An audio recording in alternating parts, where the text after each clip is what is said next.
County Library video channel. We post new videos every week, so bookmark, follow, and subscribe so you don't miss a thing. Hi everyone, my name is Miss Kim from the Sonoma County Library, and welcome to Book Read-Alouds at Home.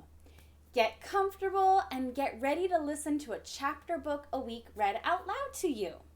Feel free to check out the ebook from our library website, sonomalibrary.org, so you can follow along, or just relax, close your eyes, and listen. Now, grab your pillow, grab your blanket, get comfortable. Chapter 7, a series of unfortunate events. Time remaining, 23 hours, 16 minutes. Is it just me, Ophelia raised her eyebrows wryly, or should we be full-on panicking right now? No, it's much too early to panic, Oscar replied. Let me just think. Wasn't our plan to be delivered directly to the Bell Museum? That was my plan, Ophelia retorted. I'm not thrilled with this new turn of events, and let's just be real, it's entirely your fault. You were supposed to be my lookout.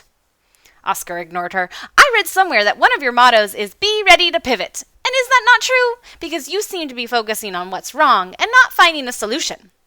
The cat's eyes narrowed. There are limits to my flexibility, Fish. I need to be delivered inside the museum so I can bypass their entrance security. Look for yourself. Ophelia pulls out a map, shows the main floor, the basement, all of her secret plans. The inventor agreed. Direct delivery would have been ideal, and Norway is quite a long ways from Paris. Oscar tilted his head and looked at her. But what's plan B? I know your brain is already figuring out a plan B. Ophelia's brain was moving a mile a minute. We need to get us in this crate out of this plane. Are we anywhere close to Paris? Yes, he pointed to the water churning around inside his SPIT. There's turbulence. That means wind. Still, I can land us near Paris with a bit of clever engineering if we get out right now. Inside the travel crate, the pair was being tossed around like a ball of yarn in the paws of a street cat. My plan requires speed, Oscar said, checking his GPS. Do tell. I'm going to open the plane's emergency hatch. This travel crate will be released into the air, along with all the other mail in the plane. Without further ado, Oscar poked Ophelia's back scratcher out of the crate and pulled the lever that opened the plane's emergency hatch. Get ready for some wind! As the crate left the plane, Ophelia tried to control her screech. Did we think this through? Did you happen to invent a jetpack gadget to attach to this crate? Because I am not so happy about plummeting through the air part of this plan, or the crate smashing into the earth at high speed part of this plan, and the cat and fish splattering everywhere ending to this plan. Oh, don't worry, Oscar assured her over the wind. There will be no splattering today. We're going to maneuver this crate quite gently right into the heart of the city. A jolt of fear traveled from the tips of Ophelia's well-groomed ears to the bottom of her well-proportioned paws. Maneuver? We're in a crate, in the sky, and we're dropping, Oscar, she yelled. We're dropping fast. Affirmative! He checked his GPS. We have approximately 65 seconds to construct our parachute. Construct a parachute? I don't even like to construct my own sandwiches. There, your Persian rug. It'll make a fine parachute. That is a priceless antique. No way! That Taj Mahal heist almost lost me my tail. Well, just imagine after this, you'll be able to call it your magic carpet. I bet you don't own one of those yet. Plus, you won't be dead. What do you say? Don't just stand there, feline.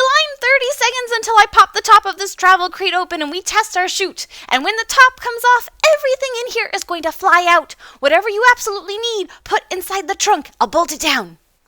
Very quickly, Ophelia put her necessities, plus a few of her favorite possessions, into the trunk.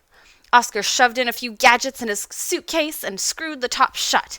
He bolted the trunk down, then attached the ropes to the four corners of the Persian rug and secured them to the floor. Ta-da! The trunk is shut tight, and our parachute is ready. 15 seconds until I take the lid off this travel crate. Oscar yelled over the roar of turbulence. The air will float and catch underneath the carpet, and then we'll float like a fabulous feather boa to Paris. Hold on to something, and whatever you do, don't let go. Not letting go, Ophelia assured him, and dug her strong claws into the side of the crate. She made a mental note to thank the manicurist who kept her nails sharp and strong. Like an astronaut tethered to a spaceship, Oscar attached his SPIT to the trunk and positioned himself to pop the top off of the travel crate. 3, 2, 1. With the shark-like speed, he freed the four corners of the lid. Ophelia held her breath as the crate top spun off into the atmosphere, along with several priceless items. She waited to hear the pop of the rug snapping open to slow them down. But nothing happened. The carpet remained flat. The pair continued to drop towards the earth. So, Fish, when do we start floating like the feather boa you promised? Exactly when is this parachute going to start working? Ophelia yelled, but the fear in Oscar's bulgy eyes said it all. It should have already started to work. They say cats have 9 lives. Ophelia closed her eyes and hoped that she had at least one left. End of chapter 7. Thank you everyone for joining me. Check back weekly for more read-alouds. We'll have new ones posted every week. And be sure to check out our website, sonomalibrary.org, for up-to-date resources and information. We miss you all. Stay safe. And remember, make reading a part of every day, even if it's just for a few minutes. And have fun with it.